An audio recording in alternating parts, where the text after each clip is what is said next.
And we are back with the GSMC Wrestling Laureate podcast brought to you by the GSMC Sports Network. Just to kind of reflect on what we talked about our segment one, we had our WWE SmackDown preview. Segment two, we talked about my Thursday Night Wrestling review, which consists of Ring of Honor and TNA, so make sure you check that out. Segment three, we touched on WWE Clash of the Castle. I'll give you my analysis, my predictions, my also my preview. So, we're going to get into will Jon Moxley ever come back to the WWE? So let's go ahead and jump around and into that. So Jon Moxley, obviously, you see him in AEW, in New Japan Professional Wrestling. He's the IWGP champion. But will he ever, excuse me, make it back to the WWE? So Jon Moxley said on the podcast with Chris Jericho that his unhappiness with the creative process and his relationship with Vince McMahon ultimately caused him to kind of look for a different promotion.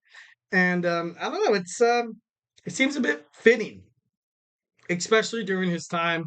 I don't know if all you'll remember once when kind of Dean Ambrose wasn't Dean Ambrose. He was sort of like this moral compass kind of guy where he was seen like burning Seth Rollins shirts and stuff like that, where it was just so dumb. It was just so crazy. And I think I talked about this prior podcasts and stuff like that. But, I feel like Dean Ambrose should have deserved a lot more. But obviously back in time, you had a lot more, higher wrestling main eventers kind of thing, which is kind of crazy because when you see Dean Ambrose, I think about main eventer. Obviously, Vince McMahon, when he saw Dean Ambrose, he kind of thought mid Carter. But I don't know it's kind of crazy. Moxley said if there was even if there was another option or not, he was going to leave WWE. And he said, and I quote, "Whether if AEW existed, I was gone from WWE. Would have started my own promotion, trained all my opponents, and started my own training." Which is kind of crazy.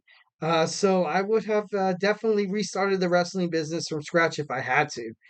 And kind of just him saying that just kind of proves that WWE back when Vince McMahon kind of had control of it wasn't really good. I feel like that's the reason why AEW had so much success, reason why so many wrestling fans were kind of jumping on into, because they used to produce like, 1 million viewers, like average in terms of, AEW Dynamite. But obviously now that has kind of changed under the Paul Levesque era, which kind of makes people think that maybe Dean Ambrose or Jon Moxley might find a better fit within WWE under Triple H's command. I feel like with creative, I feel like WWE has done really really well so far. Will they be able to kind of develop a person like Dean Ambrose? I feel like at this point, yes, absolutely.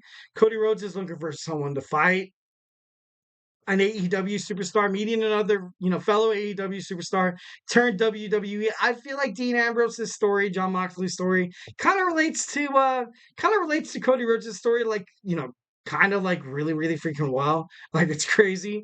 But Jon Moxley, he's the IWGP champion, and it could be possible. It could be possible. I feel like if Triple H finds a way, but I feel like right now Jon Moxley's so frustrated with WWE. He was like, you know what? I was there before. Obviously, you don't have the apple fall too far from the tree. You kind of have Triple H, which is Vince McMahon's son-in-law. So I don't know how much speculation or how much trust he kind of has in a return to WWE, but it's kind of crazy. He said in an interview that he was grateful with his 8 years with WWE. He would it was getting to a point where he would get physically sick. He would get physically sick during his WWE matches and promos. That he would constantly have WebMD was always on his kind of handy for him, or he would be like, "What's wrong with me?" Like, and that kind of sucks. So a lot of people, especially just speaking into terms of just not even professional wrestling, just more in terms of like having a stable job. Sometimes people do sacrifice a high paying job for a job that they feel way more comfortable at, most importantly, because it's not a drag whenever you go to work. Like it's not just so draining. They're not telling you to do something that you don't want to do, which is kind of out, or that's out of your kind of your job description kind of thing. And that's what WWE wanted to do with Jon Moxley, and Jon Moxley didn't honestly want to do it. And yeah, it's kind of crazy. He said, and I quote, "Under Vince McMahon, the WWE creative process sucked." It's killing the company. There was no character freedom, which was 1,010% correct. That's why you saw Sasha Banks leave. That's why you kind of saw CM Punk come back and he did the pre-show. He did like a show after SmackDown or, before SmackDown or during SmackDown. And then like he left. Like there was just no like I don't know, there's just no point. There was just absolutely no point, which could have been a huge demise of the WWE. Kind of like how you said the demise of WCW of Vince Russo, Eric Bischoff, and Hulk Hogan kind of taking over in creative purposes and processes and stuff like that. This could have been huge for WWE. This could have, I feel like AEW flourished when Vince McMahon was in WWF, WWE. But ever since he left, I feel like Triple H is, doing a really good job in restoring, especially with the partnerships with the, TKO Holdings, obviously with the UFC and stuff like that. So and it's a way different time right now in WWE. I feel like if Dean Ambrose, Jon Moxley do come back to WWE, it could possibly be something magical, something that would be absolutely extraordinary. He would right away. Right away, he would be right in the top championship spots with Seth Rollins, Roman Reigns, Cody Rhodes, Drew McIntyre, Damian Priest, also Finn Balor. I feel like Finn's also, a huge competitor, which I feel like they're kind of doing him wrong right now. But Jon Moxley said that it was goofy shit, and that's a quote. He said it was goofy shit. So he had to act. He had to act. Jon Moxley, Vince McMahon wanted Jon Moxley to kind of bring Roman Reigns' leukemia kind of, into the storyline, but Moxley wouldn't utter a word of it. Moxley was mostly depressed of his time in WWE after the Shield. And he said, and I quote, and I'm going to leave you guys with this one, that the takeaway that the thing that you love the most is something that they love to take away. And, obviously you kind of have a creative mind with professional wrestling and something that Jon Moxley wanted to do from his tenure with WWE. He just wanted to bring something new, nuanced into the promotion, but they didn't listen to him, which is kind of crazy because obviously, Vince McMahon was really high on telling people like what to do, not like hearing opinions and stuff like that.